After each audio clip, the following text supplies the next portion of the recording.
ahoi, tere tulemast tagasi järjekordsesse võistluste kokkuvõttesse ja sel korral siis räägiks laupäeval toimunud Kose triatlonist.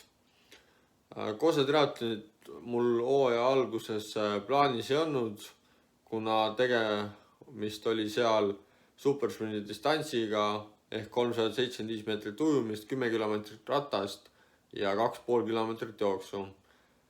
Supersprindi distants ei ole mulle kunagi väga meeltmööda olnud ja seepärast siis ka hooaja alguses ei plaaninud seal võistelda, aga ikkagi 2-3 päeva ennem starti otsustasin, et võtan sellest osa ja teen ühe tugeva ning kiire pingutuse treeningnädalasse.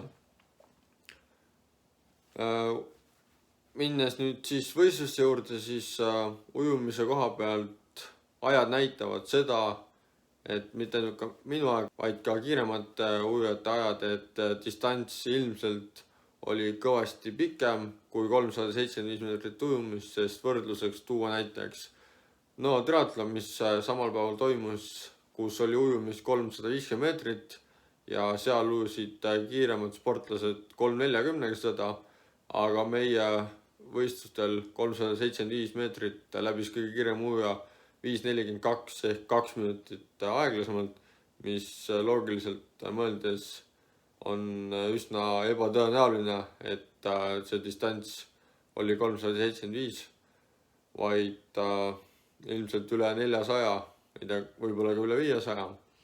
Aga see selleks, et ujumise kohta sel korral ilmselt väga suuri järeldusi ei saa teha, ainult et vesi oli 21,6 kraadi, aga see ikkagi otsustasin minna kalipsoga ja see andis kõvasti juurde ja ujumine, ütleme, tunde poolest õnnestus kindlasti paremini, kui ta on eelnevatel võistlustel õnnestunud.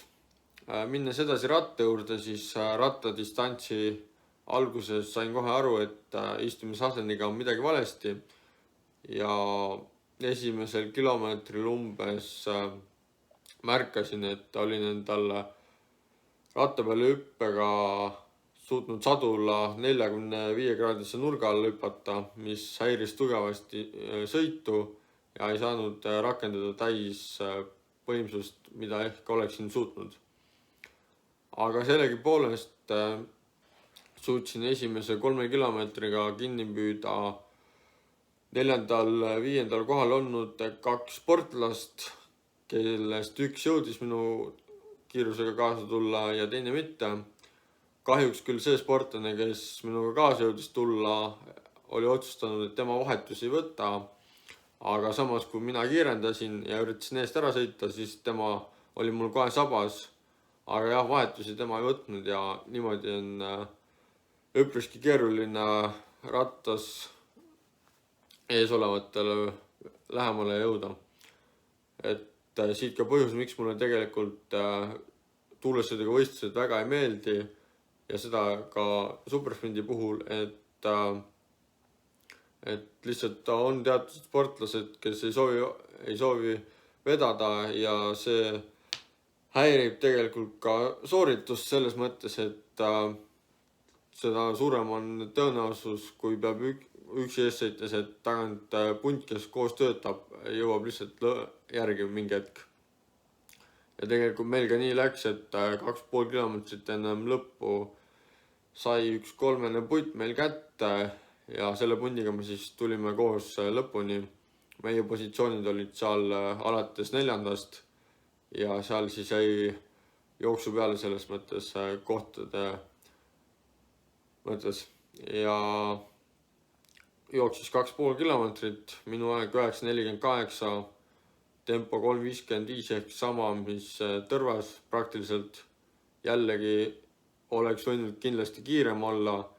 Endale tagasi mõeldes jäi mulje, et kohati oli samm kinnine ja ei saanud korralikult kiirust üles. Aga see selleks. Täna on esmaspäev ja juba pühapäeval toimuvad olümpiadistantsi Eesti meistrivõistlused.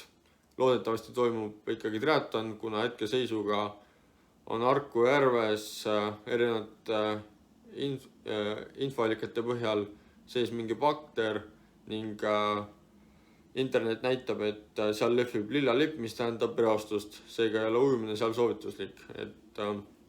Loodame, et lähipäevadega muutub olukord paremaks ja toimub ikkagi triatlon, mitte me ei pea hakkama Eesti meistrivõistlustel triatlonis välja selgitama meistrite duatloniga. Aga seekord siis niimoodi ja näeme juba siis Tallinnat kokkuvõtvas videos. Tšau!